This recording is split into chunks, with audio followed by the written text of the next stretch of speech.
వరలక్ష్మీదేవి పూజ. శ్రావణ మాసంలో పౌర్ణమికి ముందు వచ్చే శుక్రవారం రోజునే వరలక్ష్మీ వ్రతం జరుపుకుంటారు. ఆ రోజుని తెల్లవారుజామున లేచి అభ్యంగన స్నానం చేసి మన శక్తి కొలది పూజా ద్రవ్యములు తెచ్చుకొని అమ్మవారికి పూజ జరుపుకోవాలి.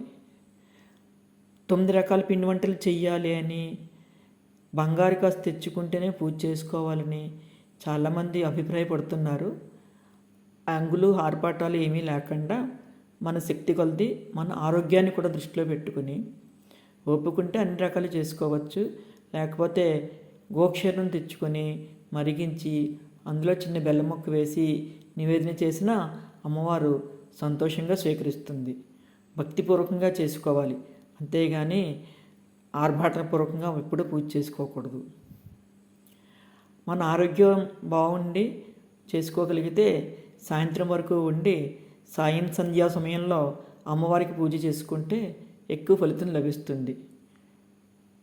కానీ మనకి శక్తి లేనప్పుడు ఉదయమే మనకు ఓపిక తగ్గట్టుగా పూజ చేసుకున్నా సరిపోతుంది.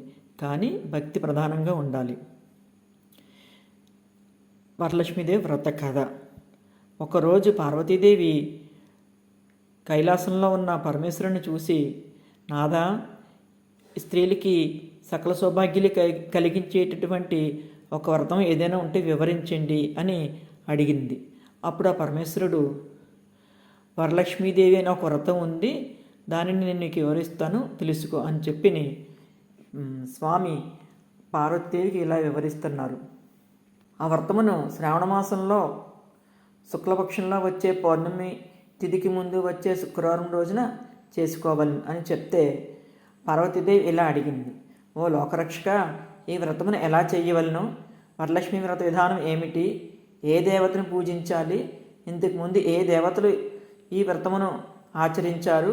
దీని గురించి నాకు వివరించండి అని అమ్మవారు పరమేశ్వరుని కోరుకున్నారు. అప్పుడు ఆ పరమేశ్వరుడు, ఓ పార్వతీదేవి, ఓ కామాక్షి, వరలక్ష్మి వ్రతం గురించి వివరంగా చెబుతాను వినుము. పూర్వము మగధ దేశమున కుండినము అనే ఒక పట్టణం ఉన్నది. ఆ పట్టణము బంగారు ప్రాకారములతోటిని బంగారు గోడలు కలిగి ఎంతో రమణీయంగా ఉండేది. ఆ పట్టణము నందు చారుమతి అనే ఒక బ్రాహ్మణ స్త్రీ ఉండేది. ఆ వనితామణి భర్తను దైవంగా భావించి పూజించేది. రోజు తెల్లవారుజామునే లేచి స్నానమాచరించి పూజాది కార్యక్రమములు పూర్తి చేసుకుని అత్తమామలకు కూడా అనేక రకములైన సేవలు చేసి ఇంటి పనులు చేసుకుని మితముగా ప్రియముగా మాట్లాడుతూ అందరితో సౌఖ్యంగా ఉండేది. ఇటువంటి ఉత్తమ గుణములు కల చారుమతి యందు వరలక్ష్మీదేవికి అనుగ్రహం కలిగి ఒకరోజు చారుమతి నిద్రించిన సమయంలో స్వప్నమునందు కనిపించి ఇలా పలికెను, ఓ చారుమతి, నేను వరలక్ష్మీదేవిని. నీ యందు నాకు అనుగ్రహం కలిగి నీకు ప్రత్యక్షమైతిని. నీవు శ్రావణ శుక్ల పౌర్ణమి ముందు వచ్చే శుక్రవారం రోజున నన్ను పూజిస్తే నీకు నీ వారికి కూడా సకల సౌభాగ్యాలు సిరి సంపదలు కలుగుతాయి అని పలుకుగా చారుమతి ఆ స్వప్నంలోనే వరలక్ష్మీదేవి చుట్టూ ప్రదక్షిణలు నమస్కారములు చేస్తూ వివిధ స్తోత్రములు చేసి అమ్మవారిని ప్రార్థించెను. నమస్తే సర్వలోకానాం జనన్యై పుణ్యమూర్తయే శరణ్య త్రిజగద్వంద్యే విష్ణువక్షస్థలాలయే అనే విధముగా స్తోత్రములు చేసి, ఓ జగజ్జనని, నీ కటాక్షం కలిగిన జనులు విద్వాంసులను సకల సౌభాగ్యాలను పొందుతారు. నేను పూర్వజన్మలో చేసుకున్న ఏ పుణ్యఫలం వలన మీ దర్శన భాగ్యం నాకు కలిగింది అని ప్రార్థించను. అంతటా వరములిచ్చి వరలక్ష్మీదేవి అంతర్ధానం అవగా చారుమతికి మెలకు వచ్చెను. తన చుట్టూ చూసుకుని, ఓహో, ఇది స్వప్నమని తెలుసుకుని భర్తకు అత్తమామలకు తనకు వచ్చిన స్వప్నం గురించి వివరించెను. వారు ఎంతో సంతోషించి శ్రావణ మాసంలో ఈ వ్రతమును తప్పకుండా చేసుకోమని చెప్పారు. చారుమతి స్వప్నం గురించి తెలుసుకున్న ఇతర స్త్రీలు కూడా శ్రావణ మాసం ఎప్పుడు వస్తుందా, ఈ వ్రతం ఎప్పుడు చేసుకుందామా అని ఆశగా ఎదురు చూశారు. అలా కొంతకాలం గడిచేటప్పటికీ ఆ శ్రావణ మాసంలో వచ్చే పౌర్ణముందర శుక్రవారం రానే వచ్చింది. ఆ రోజుని చారుమతి మరియు ఇతర స్త్రీలు కూడా ఈరోజే కదా వరలక్ష్మీదేవి వ్రతం చేయమని చెప్పింది అనుకుని ఆ రోజు తెల్లవారుజామునే లేచి తలస్నానం చేసుకుని శుభ్రమైన వస్త్రం ధరించి చారుమతి యొక్క గృహంలో ఈశాన్యం వలన గోమయంతో అలికి ఒక మండపం ఏర్పాటు చేసి దానిపైన కొత్త బియ్యమును పోసి మరిచిగుళ్ళు, బిలవపత్రము, తులసి, వేప, రావి, మామిడి మొదలగు పంచపల్లవాలతోటి కలశమును ఏర్పాటు చేశారు. అందులోనికి వరలక్ష్మీదేవిని ఆవాహన చేసి చారుమతి మొదలైన స్త్రీలందరూ కూడా మిక్కిలి భక్తి శ్రద్ధలతో సాయంకాల సమయంలో పూజ చేసుకున్నారు.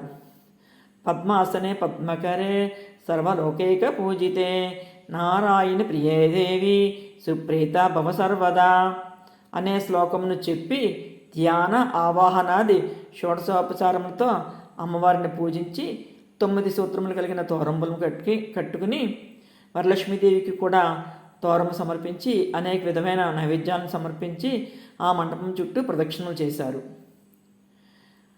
ఆ స్త్రీలందరూ కూడా పూజ పూర్తి చేసుకుని మొదటి ప్రదక్షిణం చెయ్యగానే వారి కాళ్ళయందు గళ్ళు గళ్ళుమంటూ మంజీరములు ఇతర ఆభరణములు కూడా ఏర్పడ్డాయి.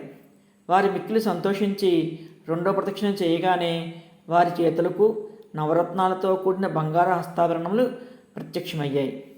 వారు మరింత ఉత్సాహంతో మూడో ప్రదక్షిణము పూర్తి చేయగా వారికి సర్వాభరణములు లభ్యమయ్యాయి. అంతటా చారుమతి మొదలైన స్త్రీలు ఇళ్లల్లో సర్వాభరణములు, రథ, త్వరగా, గజ వాహనములు నిండి ఉండెను. ఆ స్త్రీలందరినీ తీసుకుని వెళ్ళడానికి వారి వారి ఇళ్ల నుండి రథములు, గుర్రములు వచ్చి చారుమతి ఇంటి దగ్గర ఉండెను. అప్పుడు చారుమతి ఇతర స్త్రీలు ఆ వ్రతమును కల్పోక్తికంగా తమతో చేయించిన బ్రాహ్మణులకు గంధము పుష్పాలతో పూజించి కొన్ని ఉండ్రాలను దక్షిణ తాంబూలాలను ఇచ్చి నమస్కరించారు. ఆ బ్రాహ్మణుని ఆశీర్వాదం పొంది ఆ వరలక్ష్మీదేవికి నివేదించిన నైవేద్యమును బంధుమిత్రులతో కలిసి భుజించారు. తర్వాత వారి కొరకు వచ్చిన వాహనములను ఎక్కి వారి ఇళ్లకు వెళుతూ ఒకరితో ఒకరు, ఓహో చారుమతీదేవి ఎంతటి భాగ్యవంతురాలు, సాక్షాత్తు ఆ వరలక్ష్మీదేవియే ఆవిడ స్వప్నంలో వచ్చి ఈ వ్రతముని గురించి చెప్పినది అని చారుమతిని మిక్కిలి కొనియాడుతూ వారి ఇళ్లకు చేరినారు. అప్పటి నుండి చారుమతి ఇతర స్త్రీలు ప్రతి ఏటా కూడా ఆ వరలక్ష్మీదేవిని వ్రతమును చేస్తూ అష్ట ఐశ్వర్యములతో భోగభాగ్యములతో తులతూగుతూ ఉన్నారు. కావున ఓ పార్వతీదేవి, ఈ వ్రతమును 4 వర్ణముల వారు చేయవచ్చు.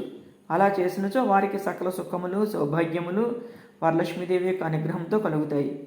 ఈ కథను ఎవరైతే వింటారో చదువుతారో వారికి ఆ వరలక్ష్మీదేవి అనుగ్రహం కలుగుతుంది అని సెలవిచ్చారు. మీరు కూడా ఈ వ్రత కథను చదివి వ్రతాన్ని ఆచరించి ఆ వరలక్ష్మీదేవి అనుగ్రహాన్ని పొందుతారని ఆశిస్తున్నాను. పరమేశ్వరుని మాటలు విన్న ఆ పార్వతీదేవి కూడా వరలక్ష్మీ వ్రతాన్ని ఆచరించి సకల శుభాలను పొందింది.